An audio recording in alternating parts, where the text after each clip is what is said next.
क्या हाल चाल? एकदम बढ़िया। हम उम्मीद करते हैं घर में होंगे, स्वस्थ होंगे, ठीक ना। तो आपका अब तैयारी भी एकदम बेहतरीन तरीक़ा से चल रहा होगा।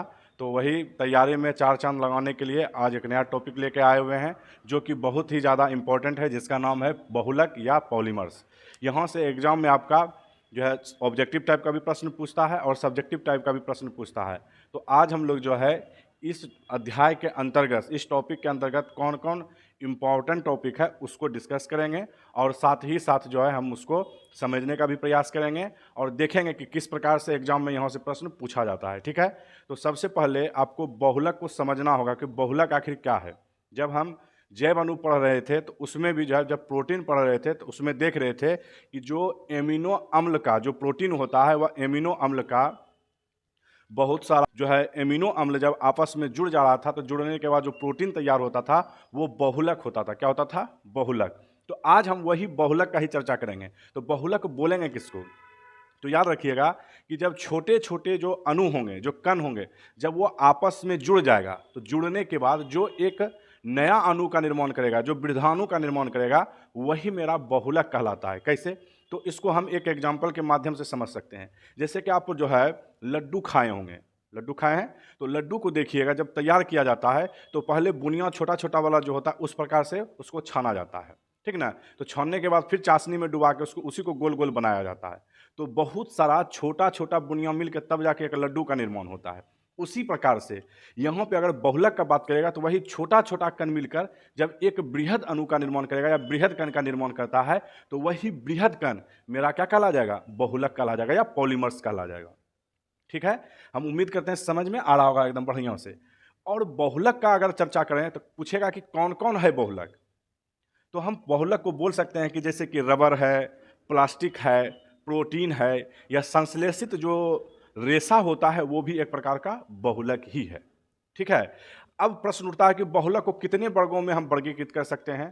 तो बहुलक को बांटने का दो तरीका है। एक उसका जो संरचना है, उसका जो बनावट है, वो उस आधार पर बांट दीजिए, या दूसरा तरीका है कि वह किस स्रोत से वो बहुलक प्राप्त हो रहा है उस स्रोत के आधार पर बांट दीजिए। तो हम लोग जो है सबसे पहले पढ़ेंगे, पढ़ने के क्रम में भी समझने के क्रम में, तो सबसे पहले पढ़ेंगे संरचना के आधार पर कितने वर्गों में बांटते हैं। तो तीन भाग में। कितने भाग में? तीन भाग में। एक होता है रेखीय बहुलक, दूसरा होता है शाखित बहुलक, तीसरा होता है जो है तिर्यक बहुलक।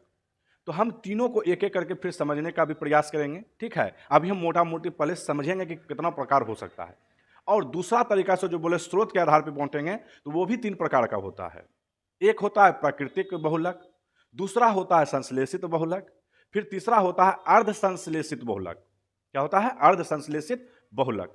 अब प्रश्न उठता है कि प्राकृतिक बहुलक किसको बोलेंगे। तो शब्द से भी पता चल रहा होगा कि जो प्राकृतिक स्रोत से हमको प्राप्त होगा या जो जीव जंतु या पेड़ पौधों से जो हमको बहुलक प्राप्त होगा वही प्राकृतिक बहुलक कहलाएगा। संश्लेषित का मतलब क्या होता है कि संश्लेष करना मतलब जो है उसको बनाना, यानी प्रयोगशाला में संश्लेषित जो बहुलक होता है ये मानव द्वारा निर्मित होता है। प्राकृतिक बहुलक जो है प्रकृति के द्वारा बनाया हुआ होता है। और जो संश्लेषित बहुलक होता है वो संश्लेषित बहुलक मानव के द्वारा निर्मित किया जाता है, उसको मानव के द्वारा बनाया जाता है। तो कहाँ बनाएगा? पहले तो प्रयोगशाला में। यानी मानव द्वारा निर्मित जो बहुलक होगा वही मेरा जो है संश्लेषित बहुलक कहलाएगा। क्या कहलाएगा? संश्लेषित बहुलक। अच्छा, अर्ध संश्लेषित बहुलक किसको बोलेंगे? तो अर्ध संश्लेषित बहुलक क्या होता है कि रहेगा वो प्राकृतिक बहुलक, उसी में हम छेड़छाड़ करके जो है एक नया बहुलक बना देते हैं। तो वही जो आधा तरीका से हम उसको संश्लेषित किए हैं, हम बनाए खुद, उसी को बोलते हैं अर्ध संश्लेषित बहुलक।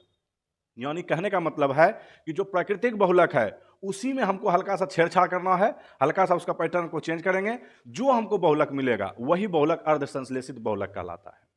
ठीक है, तो अब हम जो है एक एक बार देख लेते हैं कि क्या क्या परिभाषा हो सकता है। इसको थोड़ा सा नोट्स तैयार कर लेना है ताकि इसको स्मरण रखने में, याद रखने में, रिवीजन करने में आपको सुविधा हो। तो बहुलक है, बहुलक का परिभाषा अगर बोल देगा तो बोल देना है कि अनेक छोटे छोटे सरल अणुओं के एक नियमित तरीका से, क्या होगा? नियमित, एक नियमित पैटर्न में, इन्हें की जो है जैसे मन तैसे जोड़ देंगे नहीं, एक नियमित पैटर्न पे। जैसे हम लड्डू तैयार कर रहे थे, क्या कर रहे थे?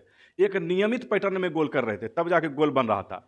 तो एक नियमित पैटर्न पे हमको रखना है। ठीक है, एक नियमित तरीका से परस्पर जुड़े होने से जो बृहद अणु बनता है, जो बाबू बूंदिया से लड्डू बना, क्या बना, बुनिया से लड्डू बना, तो उस वही बृहद अणु को, वही लड्डू को हम लोग क्या बोलेंगे, उसे बहुलक कहते हैं। क्या कहते हैं, उसे बहुलक कहेंगे। इससे या इसके बनने का जो प्रक्रिया होता है, जो बृहद अणु हम बनाए, जो गोल कर रहे थे, तो जो गोल करने का क्रिया है उसको हम इस भाषा में बहुलीकरण कहते हैं, पॉलीमराइजेशन कहते हैं। क्या कहते हैं, बहुलीकरण। अब प्रश्न उठता है कि एग्जाम्पल इसका कौन हो सकता है, तो रबर है, प्लास्टिक है, प्रोटीन है, ये सब एग्जाम्पल है किसका, बहुलक का। अब यही जो एक एक छोटा छोटा कण ले रहे थे, जो बुनिया का एक बूंदी ले रहे थे, वह छोटा अणु क्या कहलाता है, मेरा एकलक कहलाएगा। क्या कहलाएगा, एकलक। यानी छोटे छोटे अणु जिनसे मिलकर बहुलक का निर्माण होता है, जिनसे मिलकर लड्डू निर्माण हो रहा था, वे एकलक कहलाते हैं। क्या कहलाते हैं, एकलक, यानी मोनोमर कहलाता है। तो बहुत सारा मोनोमर मिलेगा तभी जाके पॉलीमर बनेगा, ठीक ना। मोनो का मतलब होता है एक, यानी इकाई। अब पॉलीमर का मतलब होता है मोर, मतलब बहुत सारा, ठीक है। हम उम्मीद करते हैं समझ में आ रहा है। चलिए आगे हम चलते हैं। बहुलक जो होता है वो काफी उच्च अनुभार वाला होता है, यानी उसका जो अनुभार होता है, जो उसका आणविक द्रव्यमान होता है, वो बहुत ज्यादा होता है। कितना, तो 20,000 AMU, कितना, 20,000 AMU के बराबर होता है। तो वही जो हम लोग का जो आणविक द्रव्यमान उच्च होने के कारण से जो 20,000 AMU के बराबर है, वो अणु जो होता है, जो लड्डू बना रहे थे, उसी को हम बृहद अणु बोलते हैं, माइक्रो मॉलिक्यूल्स बोलते हैं, ठीक है। चलिए हम आगे अब देखते हैं, बहुलक का वर्गीकरण करते हैं।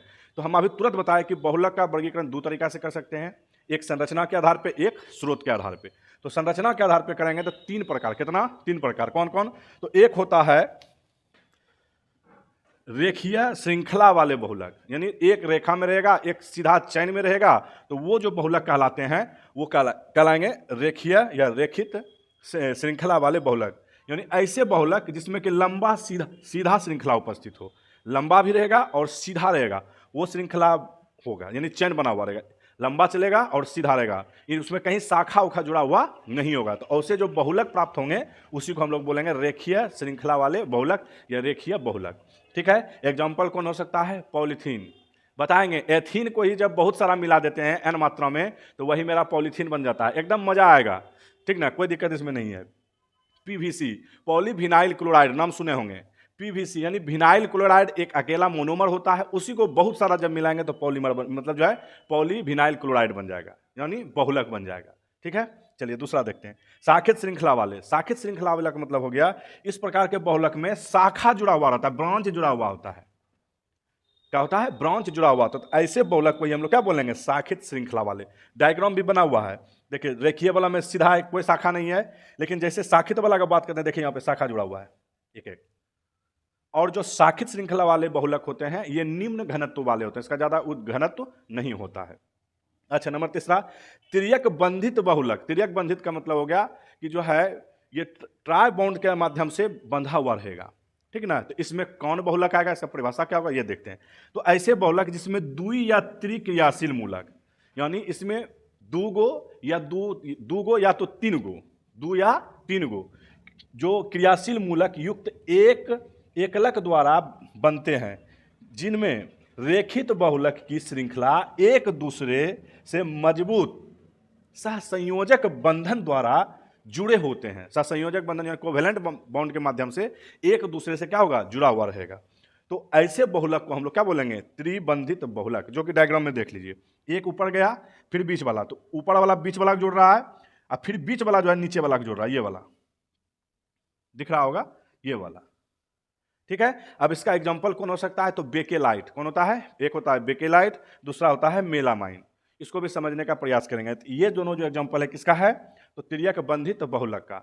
अब अगला देखते हैं प्राकृतिक स्रोत या स्रोत के आधार पे, यानी कहाँ से हमको बहुलक प्राप्त होता है।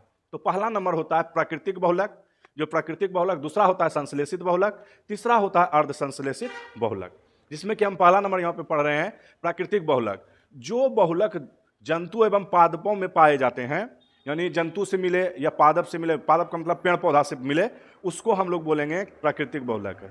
एग्जाम्पल क्या हो सकता है, तो प्रोटीन, हम लोग प्रोटीन चैप्टर में भी पढ़े हैं। प्रोटीन हमको कहाँ से मिलता है, पेड़ पौधों से मिलता है, जीव जंतुओं से मिलता है, जैसे अंडा हो गया, दूध हो गया, मांस हो गया, ये सब से मिलता है। तो प्रोटीन हो गया एक प्रकार का प्राकृतिक बहुलक। दूसरा हो गया स्टार्च, ये भी पेड़ पौधा में मिलता है। सेल्यूलोज, ये भी पेड़ पौधा छाल में पाया जाता है। रबर, ये भी पेड़ से मिलता है हमको। तो ईटीसी और भी एग्जाम्पल इसका हो सकता है, लेकिन मोटा मोटी ये 4 को जो लिखे हैं इसको याद रख लेना। काहे कि ऑब्जेक्टिव टाइप का प्रश्न यहाँ से दे देता है कि निम्न में से कौन सा प्राकृतिक बहुलक है। यहाँ पे जो है दे देगा ऑप्शन, याद नहीं रहेगा, फटाक से बस मियाज हल्का हो जाएगा। तो इसको याद रखना है। बस एक चीज़ अब आप लोग को जो है ये दिमाग में एडजस्ट करके रख लेना चाहिए कि जितना बार हम रिवीजन करेंगे उतना हमको फायदा करने वाला है। ठीक है, तो बार बार आंख के नज़र से इसको दोहराते चलना है। ठीक है, चलिए हम आगे चलते हैं। अब जो है इसी में जो रबर है उसमें एक होता है प्राकृतिक रबर, एक होता है संश्लेषित रबर, वो भी हम बात करेंगे संश्लेषित रबर के बारे में। तो अभी हम पढ़ेंगे प्राकृतिक रबर। तो प्राकृतिक रबर जो होगा सबसे भी पता चल रहा है कि प्रकृति से हमको प्राप्त होगा। कौन से प्राप्त होगा? प्रकृति से। तो अब प्रकृति से समझते हैं क्या होता है, कैसे प्राप्त होगा हमको जो है प्रकृति से, या कैसे हमको प्राप्त होगा पेड़ पौधा से। अब समझिए ध्यान से। तो रबर वृक्ष में छेद करने पर उनमें से दूध जैसा सफेद द्रव निकलता है। जैसे कि पपीता को अगर आप जो है मार के देखिएगा तो जो सफेद दूध निकलता है, वैसे ही एक विशेष प्रकार का वृक्ष है, उसी वृक्ष का बात कर रहा है कि छेद करने पर उसमें अगर जो छेद कर देते हैं हम लोग, तो या बरगद का पेड़ देखेंगे उसमें भी अगर छेद करते हैं तो उससे भी दूध निकलता है, उजला कलर का एक द्रव्य निकलता है, लिक्विड निकलता है। तो अब बोलता है कि जो सफेद कलर का वो दूध होता है उसको लेटेक्स कहते हैं। क्या कहते हैं? लेटेक्स।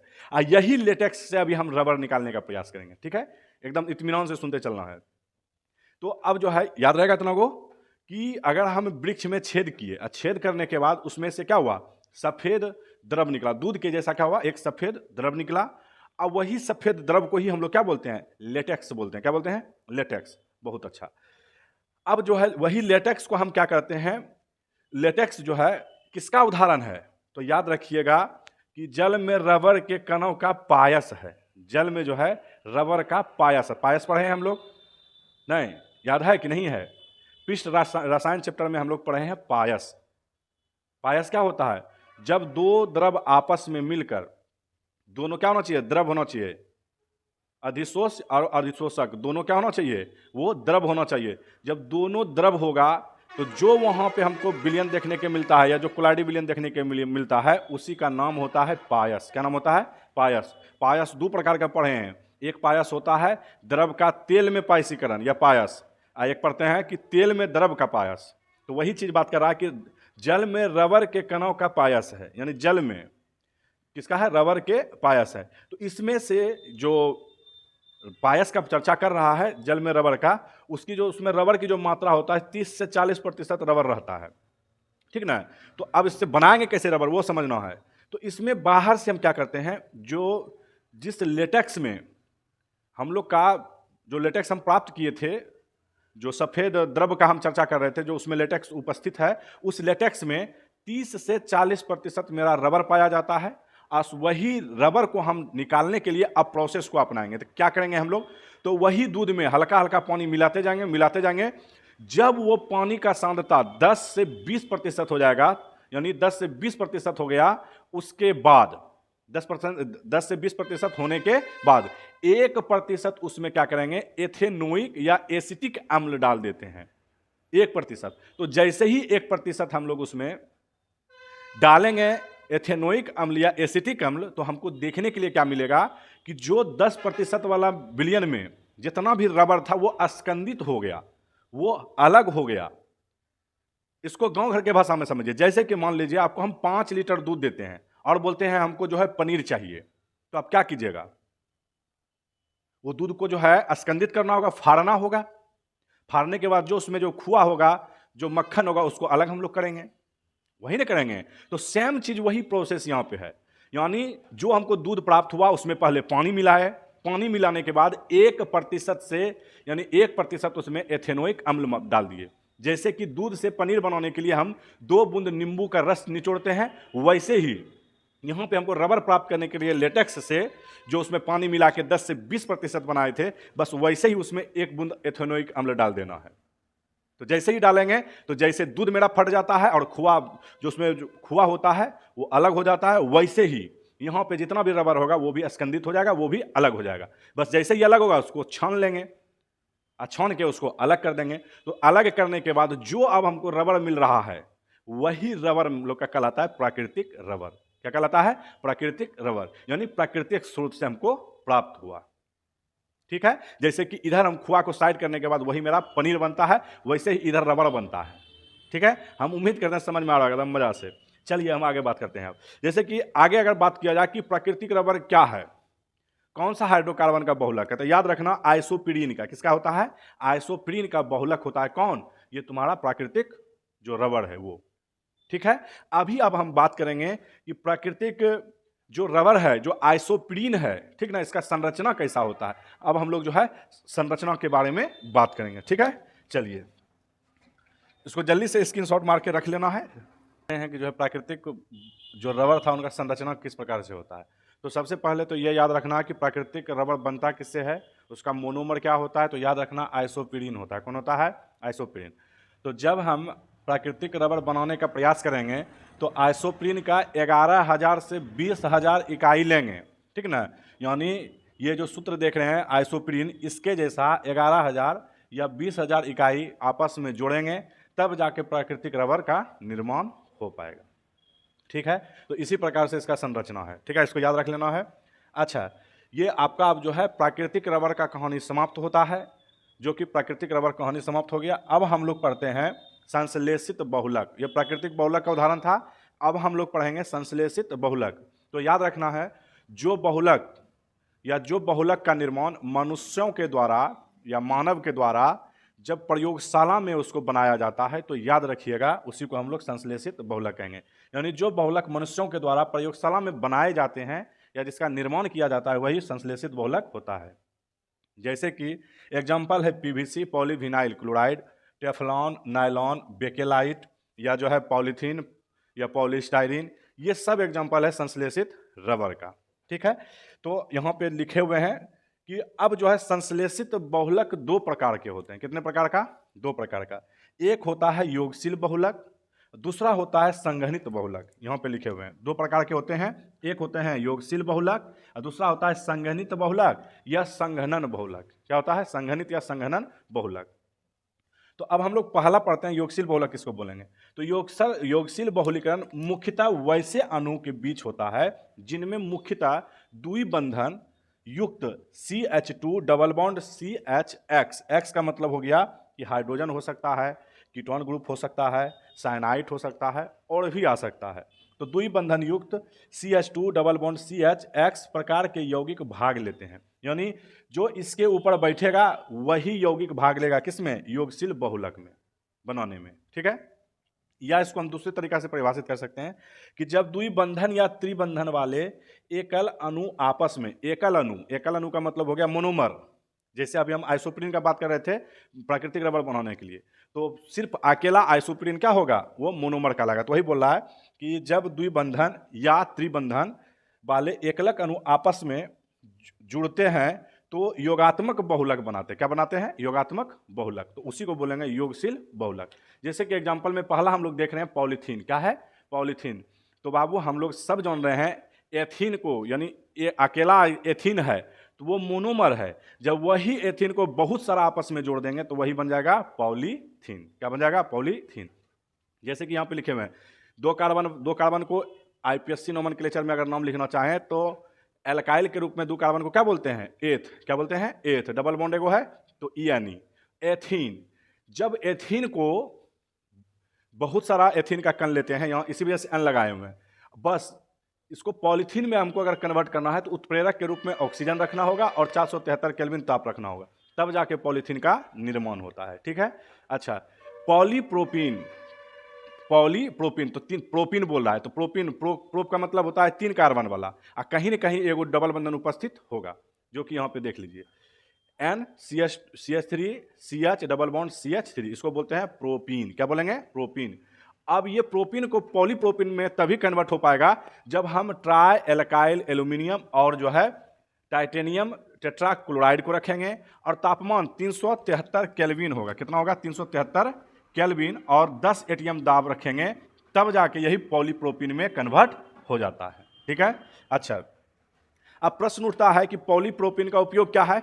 तो बोतल जो होता है उसका निर्माण करने में, या पानी पीने वाला ग्लास बनाने के काम में आता है, या खिलौना बनाने में, या फाउंटेन पेन जो होता है उसका निर्माण करने में, पाइप बनाने में, एवं वस्त्र बनाने में, वस्त्र मतलब कपड़ा बनाने में भी जो है पॉलीप्रोपीन का इस्तेमाल किया जाता है। अच्छा अगला है पॉलीस्टाइरीन। क्या है? पॉलीस्टाइरीन। पॉलीस्टाइरीन क्या है? तो बेंजीन रिंग रहेगा, उसके ऊपर 2 कार्बन वाला और दोनों कार्बन के बीच में डबल बंधन उपस्थित होगा। तो यह जो डबल बंधन है यही टूटता है। यहाँ भी जो टूट रहा था एथीन में भी, तो यही डबल बंधन टूट के एक एक बंधन जो है, ये जो घेरा हुआ छोटकी ब्रैकेट देख रहे हैं इसमें जो काट रहा है, यही वाला बंधन खुल रहा है दोनों बगल। अच्छा, इसमें भी वही है, डबल बंधन ही कटा है। यहाँ पे भी डबल बंधन जो उपस्थित था ये वाला, यही कट के जो है बिखरा है। ठीक है, यहाँ पे भी एक शाखा में CH3 है, यहाँ भी शाखा में CH3 है, इसी का नाम पॉलीप्रोपीन है। ठीक है, इसी प्रकार से यहाँ पे भी डबल बंधन टूटेगा, तो डबल बंधन टूटने के बाद दोनों बगल जो है एक एक बंधन क्या होगा, खुल जाएगा। तो जब हम स्टायरीन को जो है डाइबेंजोइल परऑक्साइड उत्प्रेरक की उपस्थिति में इसको गर्म करते हैं, तो गर्म करने के बाद यही धीरे धीरे कन्वर्ट हो जाता है किसमें, पॉलीस्टायरीन में। किसमें, पॉलीस्टायरीन में। यानी एन सब में लगाना है, एन की मात्रा ही बाबू हमको बताता है कि ये पॉली बनेगा कि क्या बनेगा।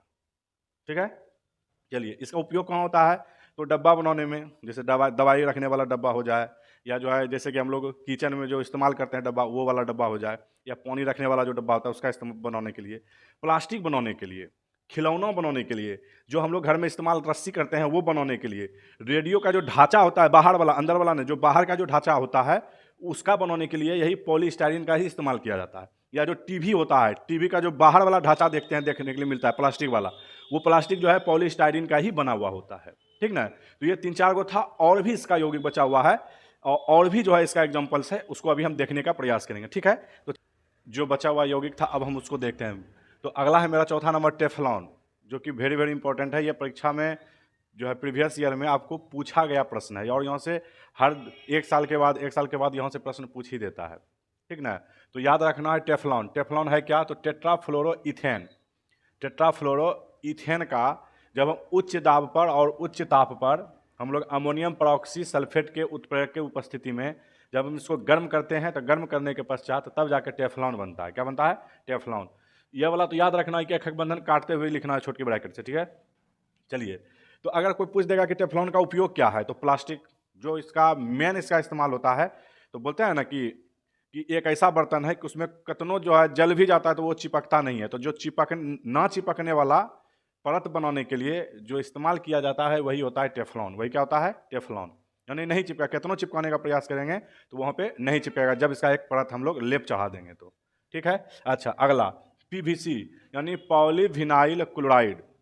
तो पॉलीविनाइल क्लोराइड का अगर बात किया जाए, तो एक अगर मोनोमर का बात किया जाए यानी एकलक का बात किया जाए, तो इसमें विनाइल क्लोराइड होता है। कौन होता है, विनाइल क्लोराइड। यानी CH2 डबल बॉन्ड CH के ऊपर जो है एक क्लोरीन बैठा हुआ रहेगा, इसकी N मात्रा ले लेना है, यानी विनाइल क्लोराइड। उत्प्रेरक के रूप में जो होगा परऑक्साइड उत्प्रेरक के रूप में उपस्थित होगा। जब हम लोग अभिक्रिया संपन्न होगा, इसको गर्म करेंगे तो हमको मिल जाएगा यहाँ पे पॉली, इसकी मात्रा बहुत सारा मिल जाएगा। तो यहाँ पे N लगा हुआ है, यहाँ भी N लगा हुआ है, N का मतलब बहुत सारा। तो पॉलीविनाइल क्लोराइड ये प्राप्त हो गया हमको। अब इसका उपयोग क्या है, तो इसका उपयोग हम लोग बहुत ज़्यादा जानते हैं इसके बारे में, कैसे और दैनिक जीवन में इस्तेमाल भी हो रहा है। जैसे बिजली का तार है, तो बिजली के तार के ऊपर जो विद्युत रोधी होता है, हम उसको छू भी लेते हैं, करंट चल भी रहा है तो उसको हम छू लेते हैं तो कोई दिक्कत नहीं होता है। तो किसका लेप उसके ऊपर चढ़ा होता है, किसका परत चढ़ा हुआ होता है, यही PVC का चढ़ा हुआ होता है। या हम लोग जो पानी का वायरिंग घर में करवाते हैं, उसमें भी जो प्लास्टिक का जो हम लोग के पाइप रहता है, वो पाइप भी जो है PVC का ही बना हुआ होता है। ठीक ना, पॉलीविनाइल क्लोराइड का ही बना हुआ होता है। या जैसे हम चापाकल गड़वाते हैं, तो गड़वाने के बाद उसके अंदर में जो पाइप डाल रहे होते हैं, तो उस पाइप भी जो है यही PVC का बना हुआ होता है। ठीक ना, और सस्ता पड़ता है, लोहा ना दे के हम लोग इसी का इस्तेमाल करते हैं ताकि हमको चीप एंड वेस्ट रहे। तो याद रखना है यही PVC का उपयोग है। अब हम लोग देखते हैं, एक पढ़े थे प्राकृतिक बहुलक, अब पढ़ते हैं संश्लेषित बहुलक, जो हम लोग अपने से खुद बनाए हैं। ठीक ना, इसके बनाने की क्या आवश्यकता था संश्लेषित रबर का, तो बनाने का यही आवश्यकता था। हम लोग सब जानते हैं कि प्राकृतिक रबर जो है सीमित मात्रा में हमको प्राप्त हो रहा था, थोड़ा सा खर्चा ज़्यादा उसमें बैठ जाता था। ठीक ना, और आपूर्ति भी सही से नहीं हो पाती थी। तो हम लोग थोड़ा सा दिमाग लगाए कि सोचे कि अब इसको प्रयोगशाला में बनाने का प्रयास करते हैं, संश्लेषित करने का प्रयास करते हैं। तो याद रखिएगा सबसे संश्लेषित पहला रबर जो है नायोप्रीन है। कौन है, नायोप्रीन। यह क्लोरोप्रीन का बहुलक होता है। कौन, नायोप्रीन। तो सबसे पहले याद रखना संश्लेषित रबर में सबसे पहला संश्लेषित रबर प्रयोगशाला में कौन सी किए थे, तो नायोप्रीन। कौन किए थे, नायोप्रीन। तो ये क्या है, तो क्लोरोप्रीन का क्या है, बहुलक है, क्लोरोप्रीन है। और उसको जब हम जो H2O8 2- आयन उत्प्रेरक की उपस्थिति में जब इसको हम गर्म करते हैं, तो गर्म करने के बाद यही हमको नायोप्रीन प्राप्त होता है। क्या होता है, नायोप्रीन। ठीक है, अब इसका बहुत ज़्यादा इस्तेमाल होता है, किसका, नायोप्रीन का। कैसे, तो हम लोग विद्युत रोधी होने के कारण से नायोप्रीन जो रबर होता है वो विद्युत रोधी भी होता है। विद्युत रोधी होने के कारण से हम लोग तार का निर्माण करते हैं, जो ऊपर वाला होता है तार का केबल बनाते हैं, वही तार का ऊपर वाला जो केबल तो उसका बनाते हैं।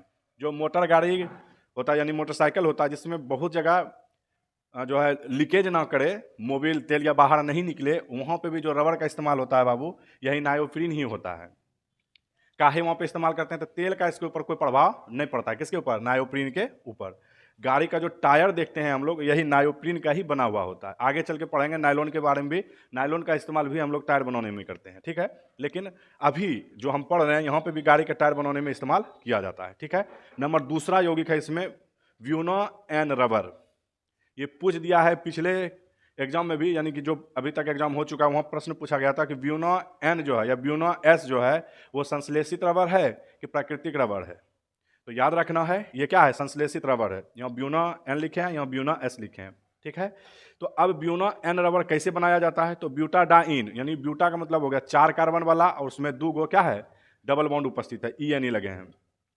तो अब इसका 2 अणु लेना है, दोनों को आपस में जोड़ देंगे। तो जुड़ने के बाद दोनों जब आपस में जुड़ जाता है तो जो है ब्यूटा का जो है कार्बन की जो संख्या होता है वो आगे चलते जाता है। तो इसी कारण से हम एन लगाते हैं। क्या लगाते हैं? एन। यहाँ पे देख सकते हैं, यानी इसी को जो है एक बंधन को तोड़कर दोनों को आपस में क्या किए हैं, जोड़ दिए हैं बीच से। जैसे ही जुटा है तो ये लंबा चैन चलते जाएगा, ठीक है ना। तो इसी का नाम होता है ब्यूनो एन रबर। अगर इसका एकलक का बात करेगा, ये बहुलक, ब्यूनो एन रबर क्या है, बहुलक है। इसका एकलक का बात करेगा तो क्या होगा, ब्यूटाडाइन। क्या होगा? ब्यूटाडाइन। ये भी ब्यूटाडाइन है, ये भी ब्यूटाडाइन है। इसके जैसा और भी हो सकता है, एन हो सकता है, ठीक है। अच्छा, अब यहाँ पे लिखा हुआ है ब्यूनो एस रबर। क्या है? Buono S rubber. तो इसमें क्या होता है, इसमें ब्यूटाडाइन भी उपस्थित होगा। यहाँ पे लिखे हुए हैं ब्यूटाडाइन, यानी 4 कार्बन वाला और 2 गो डबल बॉन्ड वाला उपस्थित है। ब्यूटाडाइन और स्टाइरिन, पॉलीस्टाइरिन पढ़ाए हुए थे ना, तो उसका जो स्टाइरिन, पॉलीस्टाइरिन यानी स्टाइरिन जो मोनोमर था उसको पकड़ के लाएंगे, एकलक को पकड़ के लाएंगे, दोनों को आपस में अभिक्रिया कराएंगे। किसका? ब्यूटाडाइन और जो हमारे पास स्टाइरिन है। जैसे ही दोनों को मिलाते हैं तो हमको देखने के लिए क्या मिलता है कि इसका कार्बन और इसका कार्बन ये डबल बंधन को तोड़ता है और इसके साथ में आपस में दोस्ती कर लेता है। जैसे दोस्ती किया तो देख सकते हैं ऊपर में 4 गो बढ़ गया, 4 गो इसका, 2 गो इसका, 6 गो, 1 2 3 4 5 6। उसके बाद और भी आगे जा सकता है, काट के उसके बाद एन लिख देंगे। और ये हम लोग सब जानते हैं ये बेंजीन रिंग है, इसी के ऊपर आके ये बैठता है। तो इसी का नाम, इस यौगिक का नाम ही है ब्यूनो एस रबर। और इसमें स्टाइरिन उपस्थित होता है, इस कारण से हम लोग एस लगाते हैं। क्या लगाते हैं? एस। बहुत अच्छा। अब यहाँ प्रश्न उठता है कि इसका इस्तेमाल कहाँ होता है या इसका इस्तेमाल हम लोग क्यों करते हैं ब्यूनो एस का। तो याद रखिएगा ये प्राकृतिक जो रबर था उसके तुलना में सस्ता भी है और आसान भी है बनाना, और इसका इस्तेमाल बहुत ज़्यादा होता है, ठीक है ना। सस्ती होने के कारण से या सस्ता होने के कारण से बहुत ज़्यादा हम इसका इस्तेमाल करते हैं। किस रूप में? तो हम लोग गाड़ी के टायर भी बनाते हैं। किससे? ब्यूनो एस रबर से। पाइप बनाते हैं, जो हम लोग खेत पटाने के लिए या जो किसान लोग जो है पाइप बिछा के पानी पटाने के लिए इस्तेमाल किया जाता है, या घर का वायरिंग के लिए किया जाता है, वो पाइप बनाने में। जूता के तलवे बनाने में, जो जूता होता है उसका तलवा जो नीचे वाला भाग होता है जिस पे हम लोग चलते हैं, जिसको सोल कहते हैं, वो बनाने में। बरसाती जूता बनाने में, ताकि पानी अंदर नहीं जाए, वो जूता भी बनाने में इस्तेमाल किया जाता है। किसका? ब्यूनो एस रबर का। और होता है बूट तैयार करने में। क्या तैयार करने में? बूट तैयार करने में। तो किसका इस्तेमाल होता है? तो ब्यूनो एस रबर का, ठीक है। हम उम्मीद करते हैं समझ बढ़िया से आ गया होगा समझ में।